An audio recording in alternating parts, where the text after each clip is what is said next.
እንዴት ናችሁ? እንዴት አላችሁ? የተወደዳችሁ ለክርስትና እምነት ተከታዮች በሙሉ እንኳን ለብርሃነ ጥምቀቱ በሰላም አደረሳችሁ። ጥሩ አውደ ዓመት ሆኖ እንዲያልፍላችሁ እመኛለሁ። አርሰናል ሌላ የነጥብ ልዩነቱን ማስፋት የሚችልበትን በጣም ትልቅ እድል ደግሞ ሳይጠቀም ቀርቷል። አስቀድሞ ማንቸስተር ሲቲ ከማንቸስተር ዩናይትድ ጋር የተደረገውን በብዙ የተጠበቀውን የደርቢ ጨዋታ ከተሸነፈ በኋላ አርሰናል ቢያንስ ከጓርዲዮላ ቡድን ጋር ያለውን የነጥብ ልዩነት የበለጠ ማስፋት የሚችልበትን በ9 ማራቅ የሚችልበት እድል ነበረው። በሲቲ ግራውንድ ነው ጨዋታው የተደረገው ከኖቲንገም ፎረስት ጋር። ልክ እንደ ባለፈው እንደ ሊቨርፑል ጨዋታ ሁሉ 0-0 ተጠናቋል ማለት ነው እና በሁለቱም ጨዋታዎች የባለፈው የፕሪሚየር ሊግ ጨዋታ ማለቴ ነው ማንቸስተር ሲቲ በተከታታይ ነጥብ እየጣለ ስለነበር አርሰናል ሊቨርፑልን ቢያሸንፍ ኖሮ የነጥብ ልዩነቱን ወደ 8 ማስፋት የሚችልበት እድል ነበረው። ስለዚህ በ6 እንዲቆይ ሆነ። 2 በጣም አስፈላጊ ነጥቦችን ሳያገኝ ቀር።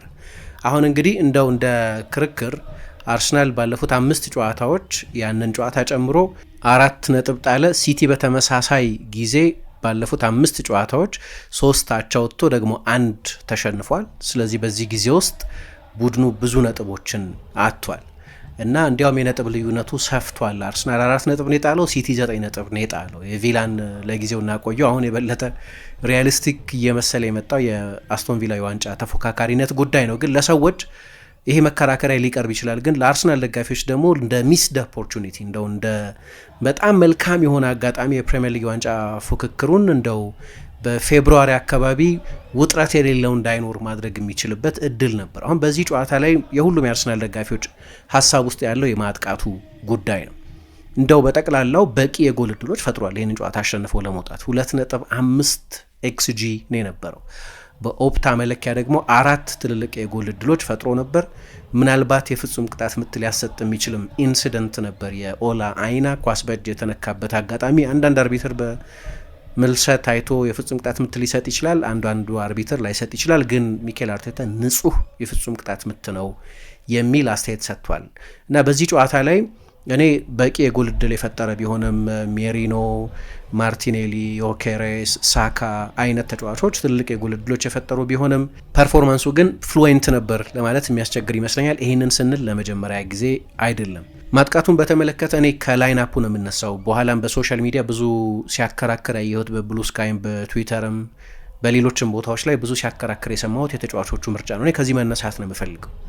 አሁን ለአርቴታ ባለፉት ዓመታት የነበረው አይነት ክርክር ሊቀርብ አይችልም። የስኳድ የአማራጭ ጉዳይ አማራጮቹን በየትኛው ጨዋታ ላይ የትኛውን ተጫዋች ከየትኛው ተጫዋች ጋር አብሮ ይጠቀማል የሚለው ይመስለኛል። ትክክለኛው ኮምቢኔሽን የትኛው ነው፣ ማን ከማን ጋር የሚለውና የትኛው ተጫዋች ለየትኛው አይነት ተጋጣሚ የበለጠ ይስማማል። ተጋጣሚው ኖቲንገም ፎረስት ሲሆንና ማንቸስተር ሲቲ ሲሆን ተመሳሳይ ሊሆን አይችልም። ማንቸስተር ሲቲ የበለጠ ከኋላ ስፔስ ይተዋል፣ የበለጠ ኳስ ለመቆጣጠር ይሞክራል። ስለዚህ ስፔስ አታክ የሚያደርግ ተጫዋች የበለጠ ለጨዋታው ይስማማል ማለት ነው። ይሄ ማለት እነሱ ራነርስ የሚሏቸው የበለጠ ስፔስ ለማጥቃት የሚሆን ፍጥነት ያላቸው የበለጠ ለትራንዚሽን የሚሆን ፍጥነት ያላቸውን ተጫዋቾች ትጠቀማላችሁ ማለት ነው። በማንቸስተር ሲቲና በኖቲንገም ፎረስት መካከል ያለው ሌላኛው ትልቁ ልዩነት ግልጽ የጥራት ልዩነት መኖሩ እንደተጠበቀ ሆኖ የጨዋታ ባህሪ ልዩነት ነው። ኖቲንጋም ፎረስት በሾን ዳይሽ ስር እየሰለጠነ ምን አይነት አጨዋወት ሊከተል እንደሚችል ለማንም ሰው ግልጽ ነው። እንዳለፈው የውድድር ዘመን አይነት ፖዚሽን ላይም አይደለም ያለው፣ የበለጠ ለሰርቫይቫል ነው እየተጫወተ ያለው። ስለዚህ በሎ ብሎክ፣ በቱ ባንክስ ኦፍ ፎር ጠለቅ ብሎ በመከላከል በዩኒቶች መካከል ስፔስ እንዳይኖር በማድረግ የክንፍ ተጫዋቾቹን ደብል ዳውን በማድረግ እና ከጀርባ የሚሮጥበት ክፍት ቦታ እንዳይኖር በመከልከል ነው የሚጫወተው። ይህንን ለማወቅ የእግር ኳስ ስፔሻሊስት መሆን አይፈልግም። ኖቲንገም ፎረስት ትልልቅ ቡድኖችን በአብዛኛው እንደዚህ ነው የሚገጥመው። በመካከል የአንጅ ፖስቴኮግሉ መምጣት ሌላ አይነት ኤክስፐሪመንት ለመሞከር እድል ሰጠ። እሱም ሳይሰራ ቀረና የኑኖስ ኤስፒሪቶ ሳንቶ አይነት ተመሳሳይ ካራክተሪስቲክስ ያላቸው አሰልጣኝ ያመጣ። ስለዚህ እንደዚህ ከሆነ ቡድን የትኞቹን ተጫዋቾች ነው የሚጠቀመው? አንድ ጄምስ ማክኒኮላስ የሚባል የአርሰናል ጉዳዮች ላይ ብቻ ተኮሮ የሚጽፍ ድሮ ገነር ብሎግ የሚባል አንድ አርቲክል ያለው ሰው ሲናገር ምን ይላል? ስለ ቬንገር ረጅም ጊዜ ጽፌ ያለው እና በጣም ትልልቅ ችሎታዎች ነበሯቸው፣ አንዳንድ የሚያበሳጩም ጉድለቶች ነበሯቸው ይልና ከችሎታዎቻቸው መካከል አንደኛው 9 ቁጥሩ ዢሩ ከሆነ 9 ቁጥሩ ዋልኮት ከሆነ 9 ቁጥሩ ቫን ፐርሲ ከሆነ 9 ቁጥሩ ሌላ 9 ከሆነ የትኛው ተጫዋች ነው ከዚህኛው ተጫዋች ጋር የበለጠ ኮምፕሊመንት የሚያደርገው የሚለውን በትክክል ያውቁ ነበር። በዚህ በጣም ጥሩ ነበሩ። ለዚህ ነው አርሰናል ሁልጊዜም ዋንጫ ባያሸንፍ እንኳን የማጥቃት ፍሉዌንሱ ጥሩ የነበረው ይላል። ስማርት ነጥብ ስለሆነ ነው ይህንን ነጥብ የማነሳው።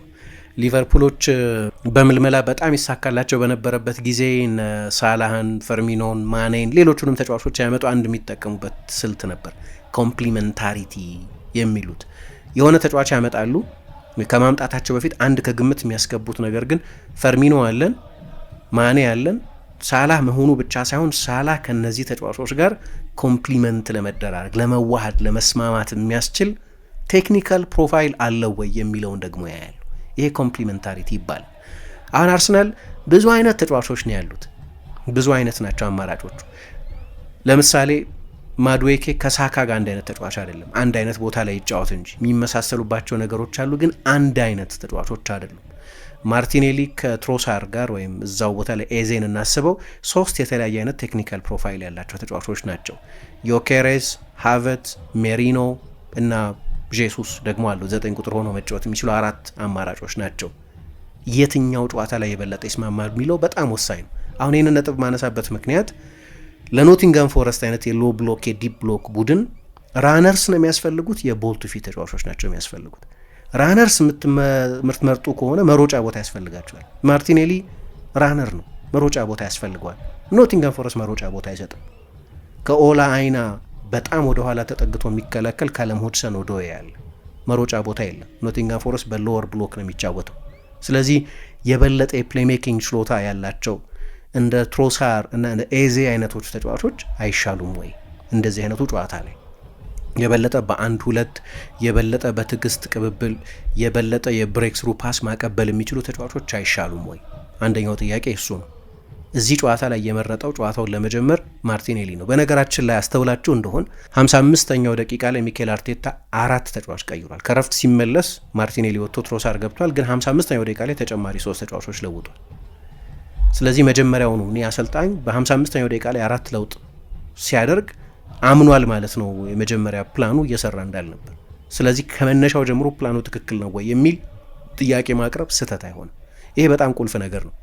ሁለተኛ ማርቲኔሊ ጥሩ ሲጫወትስ ከምን አይነት 9 ቁጥር ጋር ነው ጥሩ የሚጫወተው? ለምሳሌ ማርቲኔሊ ከጄሱስ ጋር ነው ጥሩ የሚጫወተው። እንደምታውቁት ብዙ ጊዜ አንስቼዋለሁ ይሄንን። ምክንያቱም ጄሱስ ከሳጥን ብዙ የሚወጣ ወደ ቻናሎች የሚሳብ ወደ ኋላ የሚመጣ እና በተጋጣሚ ቡድን የፍጹም ቅጣት ምት ሳጥን ውስጥ እርግጠኛ ያለመሆንን ስሜት የሚፈጥር አንሰርቴንቲ የሚፈጥር አይነት ተጫዋች ነው። ስለዚህ ወደ እነዛ ፖኬቶች መምጣት ይችላል። ዮኬሬስ ግን የበለጠ ፊክስር ተጫዋች ነው ለምሳሌ። ስለዚህ ለዮኬሬስ አይነቱ ተጫዋች የበለጠ ኮምፕሊመንት የሚያደርገው የትሮሳር አይነቱ ተጫዋች ይመስለኛል።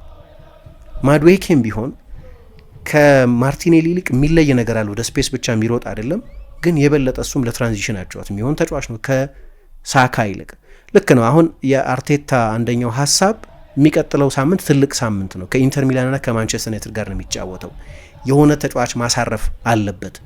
ተጫዋቾቹን ፍረሽ አድርጎ ማቆየት አለበት። የሮቴሽኑ ዓላማ ይገባኛል፣ ግን የትኛውን ተጫዋች በየትኛው ጨዋታ ላይ ነው የምትጠቀሙበት የሚለው ቁልፍ ነጥብ ግን በተለይ ሰፊ ስብስብ ቡድኑ ከያዘበት ጊዜ ጀምሮ የሚነሳ ነጥብ ነው። እኔ አንድ የአስቶን ቪላ ጨዋታ ማግስት የተወያየንበት አንድ ጉዳይ ትዝ ይለኛል።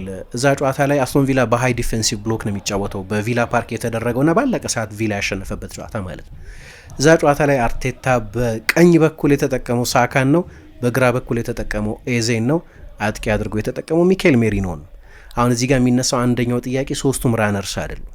ለምሳሌ ሶስቱም ራነርስ መሆን አይጠበቅባቸውም ለነገሩ፣ ግን ሶስቱም ቦልቱ ፊት የሚባሉት የክንፍ ተጫዋቾች ናቸው። ከኳስ ጋር መግባት የሚወዱ እንጂ ስፔስ የሚያጠቁ ተጫዋቾች አይደሉም። ስፔስ ባለበት ጨዋታ እዛ ላይ ሊቀርብ የሚችለው አንደኛው ክርክር ዮኬሬስ ከረጅም ጊዜ ጉዳት ነው የመጣው፣ ከረፍት በኋላም ገብቶ ብዙ አልተሳካለትም። ማርቲኔሊ ከጉዳት መመለሱ ነው፣ ስለዚህ ጨዋታውን ለመጀመር አይችልም ነበር ሚል ካልሆነ በስተቀር ለእኔ አሁን ያ ጨዋታ የበለጠ ሯጮች የሚፈልግ የኖቲንገም ፎረስት ጨዋታ የበለጠ ኢንትሪኬት ተጫዋቾች የበለጠ ቴክኒካዊ ተጫዋቾች የሚፈልግ ይመስለኛል። ችግሩ እሱ ነው። በቂ እድል ፈጥሯል፣ ልክ ነው። ሜሪኖ፣ ሳካ፣ ዮኬሬስ፣ ማርቲኔሊ ትልልቅ እድሎች ነበሯቸው። በኤክስጂም 0 ጎል አስቆጥሮ መውጣት አይጠበቅበትም ይሆናል። ከዛ በላይ ጎሎች ለማስቆጠር የሚያስችል በቂ የጎል እድል ፈጥሯል። ምናልባት ድካም ይኖር ይሆናል። በ6 ቀን ልዩነት 3 ከሜዳ ውጭ የተደረገ ጨዋታ ነው። ገና ከኢንተር ጋር ደግሞ ጨዋታ ይጠብቃቸዋል። እሱ ደግሞ ከሀገር የሚያስወጣቸዋል። ግን ለእኔ ይሄ በጣም ቁልፍ ነጥብ ነው። የአርሰናል በሁሉም ደረጃ ካያችሁት ቡድኑ እንከን አልባ ልትሉ ትችላላችሁ። በስትራክቸር በኩል ለምሳሌ ቡድኑ ሴት የሚያደርግበት መንገድ። አሁን እዚህ ጨዋታ ላይ ኖቲንገም ፎረስት አንድም ኢላማውን የጠበቀ ሙከራ አላደረገም። አርሰናል በዚህ ውድድር ዘመን 6 ጨዋታ ላይ ኢላማውን የጠበቀ የጎል ሙከራ ሳይደረግበት ወጥቷል። እዚህ ቡድን ውስጥ ጥሩ ጥሩ ተጫዋቾች መኖራቸው መዘንጋት አይገባም። እንደ ሞርጋን ጊብስ ዋይት፣ እንደ ካለም ሁድሰን ኦዶይ ወይ ሌሎች በኋላ እንደ ዳን ዶዬ አይነት 40 ሚሊዮን ፓውንድ የወጣበት ተጫዋችን ከቤንች ማስገባት የሚችል እንደ ኦማሪ ሃቺንሰን አይነት ተጫዋች ከቤንች ማስገባት የሚችል ቡድን ነው። ስለዚህ ስትራክቸር ዋይዝ ጥያቄ የለበትም። ዳቪድ ራያ አንድ ሙከራ አላዳን። የሁለቱ የመሀል ተከላካዮችና የሁለቱ ፉልባኮች ጥራት፣ ከፊት ያሉት ሁለት ፒቮቶች ጥራት አርሰናል በስትራክቸር በኩል በሴትአፕ በኩል አንድም ጥያቄ የምታነሱበት አይደለም። በሴት ፒስ በጣም አደገኛ ቡድን ነው። ብዙ ጎሎች አስቆጥሯል። በሁሉም ውድድሮች 24 ጎሎች አስቆጥሯል። ግን አንድ ያለበት ጉድለት እንደ ልብ በቂ የክፍት ጨዋታ የጎል እድሎች አለመፍጠር ጉዳይ ነው። ይሄ ክርክር ደግሞ ከአሰልጣኙ ጋር የሚነሳ ነው። የተጋጣሚ ቡድን የፍጹም ቅጣት ምት ሳጥን ውስጥ 36 ጊዜ ኳስ ነክቷል፣ 15 ሙከራ አድርጓል፣ 4 ትልልቅ ጎል እድሎች ፈጥሯል፣ 2.5 ኤክስጂ ፈጥሯል። ከዚህ በላይ ምን ያደርግ የሚል ክርክር ይነሳል። እረዳለሁ የዛን የክርክር መነሻ። ግን ጨዋታውን ስናይ ደግሞ አሁን ስታቲስቲካል ነገሩን እንተውና የአይ ቴስት የሚባል ነገር አለ። በአይናችን ደግሞ ስናይ የአርሰናል ፐርፎርማንስ እውነት እንደዛ ፍሉዌንት ነበር ወይ? ልክ ነው። ስታቲስቲካል ሚዛን ነው እየተጫወተ ያለው። በሜዳው በ10 ጨዋታ 10 ነጥብ ካገኘ ቡድን ጋር ነው፣ ላለመውረድ ከሚጫወት ቡድን ጋር ነው። አሁን ያ ምናልባት ሲስተም ሉዝ በማድረግ ቅድም እንዳልኩ ትክክለኛውን የአታኪንግ ኮምቢኔሽን በመፍጠር ይህንን በመሳሰለው ነገር ማድረግ የሚቻል ነው። በመሀል ያጋጥማል ሁለት ተከታታይ ጨዋታዎች ላይ ጎል ማስቆጠር እንደዚህ። ግን ነገር ግን ከፉክክሩ ባህሪ አንጻር የተገኘን ትልቅ አጋጣሚ 100% ኤክስፕሎይት ከማድረግ አንጻር ግን ከዚህ በተጨማሪ ያስፈልጋል። አሁን አንዳንድ ጨዋታዎች ላይ በቅርብ ጊዜ አሁን እኔ ሴት ፒስን ጥንካሬ ነው የምለው፣ በሴት ፒስ በኩል ያለውን ትችት አልስማማበት። አርሰናል ሴት ፒስ ኤፍሲ የሚለውን ፌዝ አድርጌ ነው የማየው። የዛ ዲፔንደንስ እንዳለ ግን አልክድም። አሁን ለእኔ አርሰናል የማዕዘን ምት ታገኘ ያደረገ ያለው የማዕዘን ምትን ማክሲማይዝ ማድረግ ነው። የማዕዘን ምትን ማክሲማይዝ ማድረግ ደግሞ ችግር ሆኖ ሊቆጠር አይችልም። ግን ችግሩ ለምሳሌ አርሰናል በዚህ የውድድር ዘመን 7 ነጥብ የጣለባቸው ጨዋታዎች ነበሩ። ከኖቲንገም ፎረስት ጋር የቆመ ኳስ ጎል አላስቆጠረም። ከሊቨርፑል ጋር የቆመ ኳስ ጎል አላስቆጠረም። ከአስቶን ቪላ ጋር የቆመ ኳስ ጎል አላስቆጠረም። ከቼልሲ ጋር የቆመ ኳስ ጎል አላስቆጠረም። ከሰንደርላንድ ጋር የቆመ ኳስ ጎል አላስቆጠረም። ከማንቸስተር ሲቲ የቆመ ኳስ ጎል አላስቆጠረም። ከሊቨርፑል ጋር በአንፊልድ የቆመ ኳስ ጎል አላስቆጠረም። በእነዚህ የቆመ ኳስ ጎል ባላስቆጠረባቸው ጨዋታዎች ነጥብ ጥሏል። ፕሮብለም የሚሆነው እዚህ ጋር ነው። የቆመ ኳስ ዲፔንደንስ መሆን የሚጀምረው እዚህ ጋር ነው። በእርግጥ በኤክስጂ አርሰናል አንደኛ ነው በዚህ የውድድር ዘመን። ግን ዋና የማጥቃት ተጫዋቾቹ በተመሳሳይ ጊዜ ጎል ለማስቆጠር በሚቸገሩበት ጊዜ ግን ይህ አይነት ችግር ይፈጠራል። አሁን እኔ ሪያክሽነሪ መሆን አልፈልግም። ይሄ ምንድነው የዛሬ 7 ወር የአርሰናል ደጋፊዎችን ከሲቲ በጃንዋሪ አጋማሽ አካባቢ በ7 ነጥብ ርቀት ላይ መቀመጥን ትቀበሉታላችሁ ወይ ብላችሁ በተጠይቋቸው ያለምንም ኢፍ ኤን በት ይቀበሉታል። ያለምንም ኢፍ ኤን በት እና ብዙ ጥንካሬዎችም አሉት። የቻምፒየንስ ሊግ መሪ ነው። በፕሪሚየር ሊግ ከሲቲ ቢያንስ በ7 ነጥብ ርቋል። በሴሚፋይናል በካራባኦ ካፕ የመጀመሪያ ጨዋታውን ብሪጅ ላይ ሄዶ ያሸንፋል። በኤፍ ኤ ካፕ ግማሽ ፍጻሜ ውስጥ ነው ያለው። በፕሪሚየር ሊግም በጎል እድሎች ፈጠራ በሙከራዎች 3ኛ ነው፣ በጎሎች 2ኛ ነው፣ በኤክስጂ አሁን ከዚህኛው ሳምንት ጨዋታ በኋላ 2ኛ ነው። በፕሪሚየር ሊግም በቻምፒየንስ ሊግም 2ኛው ምርጥ ቡድን ነው። ጥያቄ የለውም። በዚህ ሁሉ ይደሰታሉ። አሁን ለእኔ ጠቅላላውን የአርሰናልን ሲዝን አይደለም ጥያቄ ምልክት ውስጥ እያስገባ ያለሁት። ጥያቄ ምልክት ውስጥ እያስገባ ያለሁት ባለፉት 2 ጨዋታዎች ላይ የነበረውን ሁኔታ ነው። ያንን ምንድነው ክሎፕ አስታውሳለሁ ቡድናቸው የሚቀጥለውን የውድድር ዘመን የ2020-21ን የውድድር ዘመን በጀመረበት ጊዜ አንድ አስተያየት ሰጥተው ነበር። በዚህ የውድድር ዘመን ታይትል ዲፌንድ ታደርጋላችሁ ወይ ተብሎ ሲጠየቁ ያሉት ኖ ታይትሉን አታክ እናደርገዋለን የሚል አስተያየት ነበር የሰጡት። በክሎፕ አገላለጽ አሁን አርሰናል አታክ ማድረግ እያለበት ነው። በእነዚህ 2 ጨዋታዎች ላይ እንግዲህ ጎል ማስቆጠር ባለመቻሉ ምክንያት እንዳመለጠ አጋጣሚ የሚቆጠረው። ግን አንድ ማስተዋል የሚገባው ይህንን ሁሉ ካልን በኋላ በውድድር ዘመን መሀል ያጋጥማል እንዲህ ያለ ነገር። እኔ ትንሽ ዱሚዝም ይበዛል አርሰናልን በተመለከተ ዱሜን ግሉም የሚሉት ነገር። የሆነ ጨዋታ ነጥብ ከጣለ ስታንዳርዱ ከፍተኛ ስለሆነ የተገኘው እድል ትልቅ ስለሆነ እንደሆነ እረዳለሁ። ግን ከዚህ በፊት እንዳነሳሁት በስቴዲየም ውስጥም ያለ አጂቴሽን አለ። ለእኔ ፕሪሚየር ሊጉ ዘንድሮ አንድ አውትስታንዲንግ ቡድን ያለው እሱም አርሰናል። አንድ አውትስታንዲንግ ቡድን ስታንዳርዱ እንዴት ከፍ እንዳለ የምታውቁት ለምን ሲቲን በሙከራ አላስጨነቀም የሚል ክርክር ነበር በኤሚሬትስ ጨዋታ 1-1 ከተጠናቀቀ በኋላ። ለምን ሊቨርፑልን በአንፊልድ በሙከራ አላስጨነቀም? ይሄ የስታንዳርድ ከፍ ማለትን ያሳያል። በቻምፒየንስ ሊግ ሴሚፋይናል የደረሰ ቡድን ሆኖ ለምን ቻምፒየንስ ሊግ አላሸንፍም ካለ አንድ ሰው ከአርሰናል ያለውን ኤክስፔክቴሽን የሚያሳይ ነው። ከአርሰናል ያለውን ጥበቃ የሚያሳይ ነው። አሁን ሴሚፋይናል መድረስ በቂ አይደለም ማለት ተጀምሯል ማለት ነው። በፊት ቻምፒየንስ ሊግ መሳተፍ ብቻውን እንደ ስኬት ይቆጠር ስለነበር ለምን ዋንጫውን አልወሰድንም ማለት የስታንዳርዱን ከፍ ማለት የሚያሳይ ነው። ከዛ መንፈስ የሚነሳ ትችት ነው ይሄ ትችት። የቡድኑ ስታንዳርድ በአርቴታ ባለፉት ዓመታት በተገነባው ቡድን ጥራት የተነሳ አሁን እንደ ድሮ ዝም ብሎ በ7 ነጥብ መራቅን የምንቀበል አይደለንም። አሁን ስታንዳርዱ ከፍ ብሏል፣ ከሲቲ የበለጠ ማርጅን ያስፈልገን ነበር የሚል የተሻለ ሴኪሪቲ እንዲኖረው በሁለተኛው የውድድር ዘመን አጋማሽ ምንም አይነት የተጋጣሚ ተፎካካሪ ቡድኖች ርቀት እንዲጠብ እድል ያለ መስጠት ፍላጎት ነው ይህንን ያደረገው እንጂ በሲዝን በሙሉ የትኛውም የአርሰናል የመጨረሻው ኢንቪንሲብል የሆነውን ቡድን ካስታወሳችሁት 12 ጨዋታ ኳቻ ወጥቷል። ፐርፌክት ሲዝን አልነበረም። በሊግ ካፕ ሴሚፋይናል ተሸንፏል፣ ኤፍ ኤ ካፕ ሴሚፋይናል ተሸንፏል፣ ቻምፒየንስ ሊግ ኳርተር ፋይናል ላይ ተሸንፏል። ፐርፌክት የሆነ ሲዝን አታሳልፉ። ከስንት አንድ ፐርፌክት ሲዝን ማለት ያው 114 ነጥብ ትይዛላችሁ ማለት ነው። አሁን በ22 ጨዋታ ነው በምናምን ጨዋታ 16 ጨዋታ ነው የቀረው። 16 ጨዋታ እየቀራችሁ ከዋና ኮንቴንደር ከሚባለው ቡድን ጋር የ7 ነጥብ ርቀት አንብሊቨብል ነው፣ ሰፊ ነው። ችግሩ ግን ከዛም የበለጠ ማስፋት የሚቻልበት አጋጣሚን እንዴት ቡድኑ ኤክስፕሎይት ያደርግ፣ የትኞቹ ናቸው ድክመቶቹ የሚለውን ስለምናነሳ ነው ይህንን የምለው። ለእኔ አሁን እዚህ ጨዋታ ላይ ሲጀመር ጀምሮ ቴምፖ ልክ አልነበረም፣ ኢንቴንሲቲው ልክ አልነበረም፣ በቂ ችኮላ፣ አሁን ትልቅ እድል አግኝተናል የሚል ያንን ሴንስ ኦፍ አርጀንስ የተገኘን አጋጣሚ በሚገባ 100% ኤክስፕሎይት የማድረግ እድል በተገኘበት ጊዜ በበቂ ሁኔታ ኤክስፕሎይት ያለ ማድረግ ችግር፣ በክፍት ጨዋታ ከዚህም የተሻለ መሆን ሲቻል ከዚህ በላይ መሆን አለመቻሉ ነው። ምክንያቱም የሚቀጥለው ጨዋታ ከማንቸስተር ዩናይትድ ጋር ጥሩ ፎርም ላይ ካለው ከሊድስ ጋር፣ ከሰንደርላንድ ጋር፣ ከብሬንፎርድ ጋር ከሜዳ ውጭ፣ ከቶተናም ጋር ከሜዳ ውጭ፣ ከቼልሲ ጋር በሜዳው የሚደረጉ ጨዋታዎች ናቸው እና በወረቀት ደረጃ ስታዩዋቸው ጨዋታዎቹ ከበድ ያሉ ጨዋታዎች ናቸው ሁሉም ቢያንስ በወረቀት ደረጃ። ምናልባት የሰንደርላንድ ጨዋታ በሜዳ ግን ሰንደርላንድ እንደምታውቁት አስቸጋሪ ቡድን ነው። አርሰናልን በዚህ ውድድር ዘመን ነጥብ አስጥሏል። ሲቲን በዚህ ውድድር ዘመን ነጥብ አስጥሏል።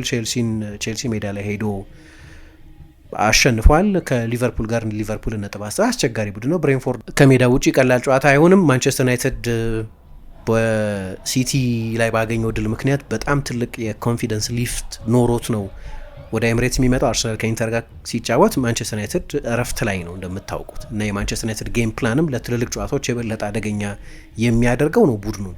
ስለዚህ እሱም በጭራሽ ቀላል ጨዋታ ሊሆን አይችልም እና እንዲህ አይነቶቹ ጨዋታዎች እየመጡ ስለሆነ የበለጠ እነዚህን አድቫንቴጆች አለመጠቀሙ በማስቆጨቱ የተነሳ ነው እና በዚህ ምክንያት የገጠመው ቡድን ኖቲንገም ፎረስትን ስለሆነ በዚህ ሳምንት እንደው ትልቅ ሌላ ያመለጠ አድቫንቴጅ ተደርጎ ሊቆጠር ይችላል። ግን እኔ በተለይ የስኳዱ ጥልቀት እንደዚህ ሰፊ መሆኑን ተከትሎ በሎ ብሎክ ቡድኖች ላይ ቡድኑ ተጨማሪ የኬዮቲክ ፋክተር እንዲኖረው በማሰብ ነው አንዳንዶች ተጫዋቾች የመጡት። ለምሳሌ የበለጠ በኢንትሪኬት አጫወት እንደ ትሮሳር እንደ ሳካ አይነቶቹን ተጫዋቾች ከተጠቀማችሁ በኋላ ምናልባት የበለጠ ደግሞ ሌላ ዳይሜንሽን መስጠት የሚችሉትን እነ ማድዌኬን ሜቢ ከቤንች ማስነሳት የበለጠ ይሻል ይሆን። ለእኔ ስኳዱን መጠቀም አለበት፣ በደንብ ሮቴት ማድረግ አለበት።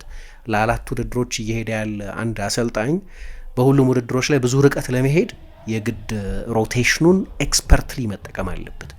ግን የትኛውን ተጫዋች በየትኛው ጨዋታ ላይ መጠቀም አለበት የሚለው ሳያስቡበት ነው ማለት አይደለም። ግን ሳይሰራ ሲቀር አልሰራም ለማለት ነው። አልሰራም በዚህ ጨዋታ ላይ ክሊርሊ። ይሄ ማለት እንደው የሚባለው አይነት ሪያክሽን ይገባዋል ማለት አይደለም። ግን አንዳንድ የዲቴይል ስህተቶች ግን ያሉበት ይመስለኛል። ምክንያቱም አሁን ሳካ ለመጨረሻ ጊዜ ፕሪሚየር ሊግ ጎል ያስቆጠረው መቼ ነው? ማርቲኔሊ ለመጨረሻ ጊዜ ፕሪሚየር ሊግ ጎል ያስቆጠረው መቼ ነው?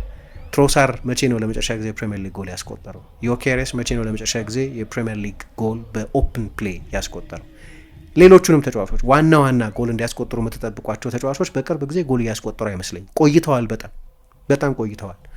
ስለዚህ ቡድኑ በጠቅላላው የማጥቃት ፍሉዌንሲ ችግር አለበት ማለት ነው እና እንደዚህ አይነት ቡድኖች ላይ ያለው ሪከርድ በጣም የተዋጣለት ነበር። ከኖቲንገም ፎረስት አይነት ቡድኖች ጋር ከ12ኛ በታች ካለ ቡድን ጋር ነጥብ ሲጥልም ለመጀመሪያ ጊዜ መሰለኝ አንድ ጨዋታ ነው ያጋጥማል። ግን እንደው መቼስ ፐርፌክት ቡድን የለም ለፐርፌክሽን የሚዘጋጅ ቡድን እንጂ አንደኛው ችግር የሚመስለኝ ግን ይሄኛው አይነት ችግር ነው። የተጫዋቾች ሰሌክሽን ጉዳይ፣ የትኛውን ተጫዋች የትኛው ጨዋታ ላይ ልጠቀምበት የሚለው ቁም ነገር